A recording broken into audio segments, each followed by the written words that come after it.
What's up at Shit Talk Reviews? I'm John. In the room with me, David J. and Derek. What's the word, fellas? How are you? What is up? Buzzo is the word. King Buzzo. Yeah. We're talking about the Melvins' new album today, Tarantula Heart. Mm-hmm. And I'm excited, man. I'm so excited. I haven't followed their stuff too crazy over the past, well, I regrettably say the last decade or so, but year it's 1987, John. Yeah. I was well, the first album I think came out in 87. Was 87. Yeah. Louis Porch Treatments. Right. So they've been around. They have definitely been around. I was a massive fan in the early days. I got to see them in 91 and 94 in Kalamazoo. One show in a tiny little Club Soda, amazing venue. Yeah. And the second time I saw them was in 93, 94, and they were opening up for L7 at the State Theater in Kalamazoo. And that was by far one of the loudest shows I have ever been to. It was painfully loud, right. But young me, it was the greatest thing I'd experienced, man. It was unbelievable. Powerful band, sludge band out of the Seattle area. I think they were actually out of Aberdeen, same town as Kurt Cobain. They, of course, all ran in the same circles back then. Put it this way: if the Melvins did not exist, Nirvana does not exist, and Soundgarden does not exist. Right. King Buzzo refers to them as being vocalizers of his rock philosophies. Kurt Cobain was an annoyance, to Buzzo, and wanted to be in that band so badly. And so he was a huge, influence on Nirvana and Kurt Cobain, and we would not have them if not for this band. I think I'm right about this. I could be wrong. I think King Buzzo introduced Dave Grohl and Kurt there after the first Nirvana record. So yeah, they are very intertwined. And a lot of the guys that have played with the Melvins over the years, and ladies, have gone on to do other things. Matt Lukin, bass player, went on to found Mudhoney. And speaking of the lady, we would be remiss in not mentioning Lori Black on bass, who played with them for a number of years. Fun fact, Dave, I don't know if you know this, that Shirley Temple's daughter played bass with the Melvins. How about that? How fucking they awesome have 10 or more than 10 maybe former members, so they've had some massive turnover in this band. So it's pretty impressive that King Buzzo and Dale Crover on drums. Dale has been with him since the very beginning. He played bass for a while, but the two of them are definitely the throughputs in this band. And on this album, Stephen Shane McDonald on bass and backing vocals, and of course Ray Ministry's drummer came in and Ray Mayorga did some dueling drums on this, and it's great, man. I'm excited. What do you guys think about it? Because I could go on all damn night. You want to go, Derek? Go ahead. Yeah, in the end of the day, it's a Melvins record. I still listen to Stoner Witch and Houdini. Those are constant, records in my life. Every time a Melvins record comes out, I pick it up, listen to it. My wife and I have a good chuckle. This through and through was a Melvins record. It's the perfect combination of sludge, doom, grunge, all of those things combined. Great tones, great creativity. I love and we'll get into the songs, but I love juxtapositions of sounds. And that's been a staple of King Buzzo. And look, this is his shindig, right? And he's consistently been, and the band has consistently been who they are, and that's why they have the following that they have. So love the record, and glad to be talking about it. I'm glad you picked it. Yeah, David. Yeah, listen, I don't really know much about the Melvins. I know they go back a long ways. I actually knew somebody, this girl who I went to grammar school with, kept in touch with her for some time, and she actually would listen to the Melvins. That's really the only bit of music I've ever listened to from them really was through her. But, a cool band, cool vibe, like Derek said. It sounds like they have their liar if I said I've listened to or know a lot of their music. I don't, but you know, I didn't love it, but I certainly didn't hate it. It's an acquired taste for sure. At least it was. Well, that's the thing. Yeah. Melvins are undeniably Melvins. And I think they're one of those things that if it's the vibe you dig, you're going to love this record.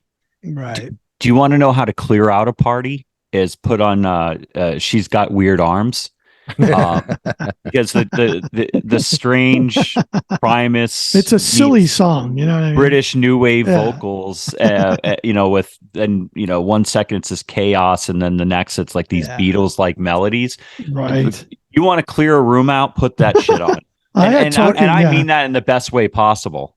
I had Talking Heads in that song, a little bit of Talking Heads feel. Yeah, a little Devo flavor in there. Exactly. But that is one of the things that track is one of the standouts for me because it's so undeniably Melvins. That is what they do. They push it out there different and mix it up. I mean, the first track, I mean, you can't dismiss the fact that it's a 19-20 minute opus of a track. You know, it's killer song. The devolution of music in 4 parts, 3 or 4 parts. Right. It's an amazing opener. To me, the record, largely because of that long opening track, is extremely reminiscent of their first record, Gluey Porch Treatments, which also opened up with a really spacey, you know, albeit a bit shorter, opus track called Eye Flies. And it's amazing. But they push the boundaries. They get real experimental in a lot of ways in this record. And I think they did a great job with it. That Pain Equals Funny, that track you're talking about, it had that garage rock tone to it. You know, I could see a metal band just putting the equipment right in the garage and just shredding. It had that feel. But yeah, I agree, John. Great song, you know. They switched things up this time. Usually they have songs written and prepared when they go in the studio, and this time around they jammed, which is awesome. I think that the outcome of that, Pain Equals Funny probably isn't a 20-minute long song. If they had written this and then went into the studio and recorded it, there's a lot of jam elements there. The other night I was cooking and listening to it, and I looked over and it's still going. I'm like, oh yeah, it is. It's a 20-minute song, but it's still it's great. You know, some punk records are 5 minutes long, and so I think it's magic. I think every time the Melvins do anything, there's magic in there. There's creativity. You know, they're kind of the Salvador Dali of music. You know, putrid 1 second and dare I say optimistic at other times, and then silly at other moments. And well said. Salvador Dali is very much that if you are into art. Yeah. Well, King Buzzo has always been sort of an enigmatic, mysterious magic guy in that regard. You know, he can bring all these different flavors into the kitchen, man, and you kind of have an idea what you're going to get, but then you don't. And that's what's so great about the Melvins, and they've consistently done that over 38 years now. I mean, come on. Yeah, it's amazing. And his voice is super, super solid, which is saying something given, you know, his general chosen, you know, style of singing. He rips, but he sounds great. Smiler, riffy, thrashy, raw, just in your face. And, you know, to be this late into the game and still, you know, breaking a 2x4 over the listener's head. Awesome. I wasn't expecting that riff out of the gate there at the end of the record. And, you know, it twinkled my heart, made me happy. Yeah. I love the dueling drums. They've done that a couple times over the years, twin drummers, twin bass players. And, you know, there are situations where you start to bring in, you know, 2-3 players on one instrument. It can start to get crowded and things can start to get a little messy, but they managed to avoid that here, particularly with the drums. They did a great job trading off and accenting what the other one was doing. I mean, Dale Crover is he's kind of like a sludge metal version of Animal from the Muppets. I mean, he pounds. Right. Yeah. He plays with incredible force and has been known to, you know, play massive, huge big drums as well, which obviously are a little on the louder and lower pitch side. So the fact that they were able to successfully balance out two drummers really well across this album, I thought was a bit of an accomplishment. And they've done it before, but they do it very, very well this time around. Standouts. Who liked what? For me, it was, hold on a minute, John. It was Smiler and Pain Equals Funny. Those are my two. I mean, there's only, 4 or 5 songs, but, you know.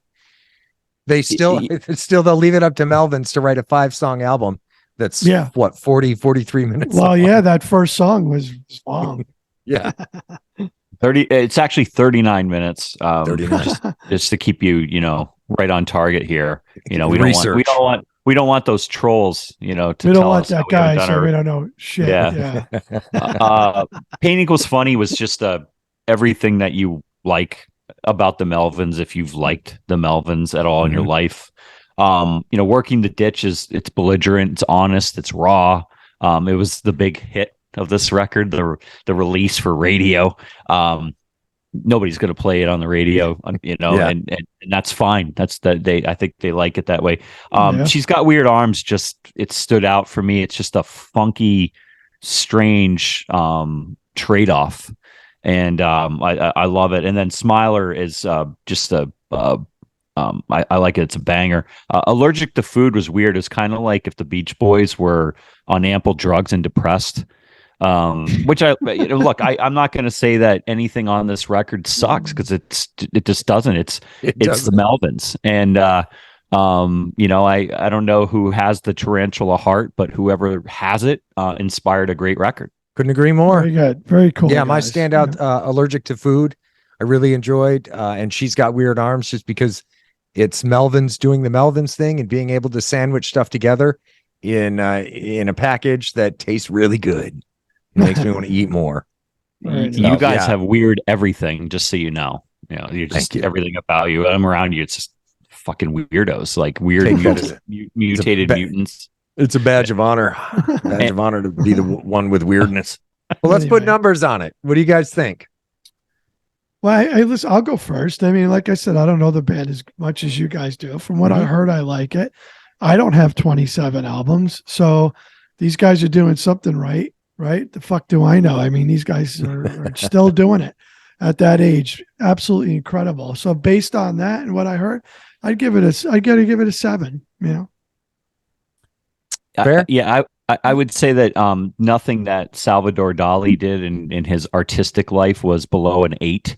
And I would say that nothing that the Melvins have done in their artistic life is below an 8. So I'm going to give them a solid 8. All right. Very good. Well said. And I don't disagree. And I'm going to bump you up one and give it a 9, because I love it. No I think shit, it is John. a perfect Melvins record. I wish it was longer. Nice. I wish it had more material, but it's perfect. Very They're cool. firing on all cylinders.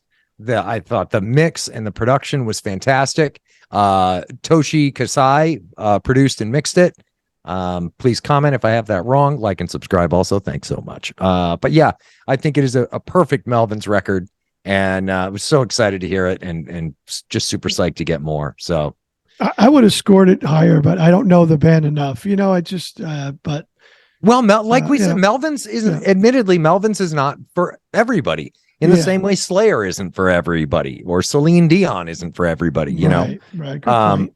I think if you're into what they do, this album, is a super awesome listening experience, and you're going to love the hell acquired out of it. taste, like I said, right? Yeah, you have to have that.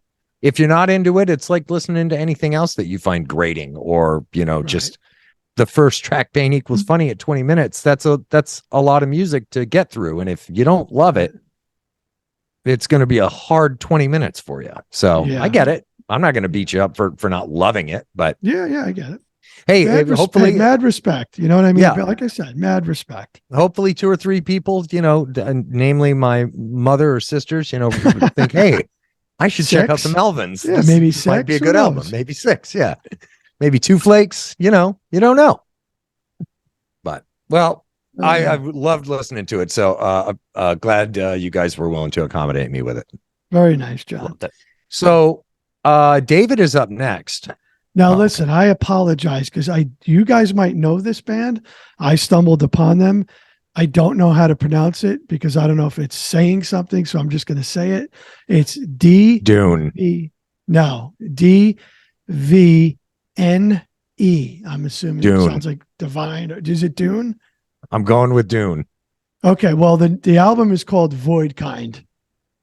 And Awesome. I'm telling you, man, it is, I can't wait for you guys to hear it. If you already, I hope you haven't, but I can't wait for you to hear it. I haven't, but I'm looking forward to it. Yeah. Awesome. Awesome. Great. Yeah. Well, always a treat to shoot the shit with you guys, the proverbial nonsense machine. So look forward to doing this again, and we'll see ya. See ya. Flex, Derek. Give him the muscles. Come on, one time. Yeah.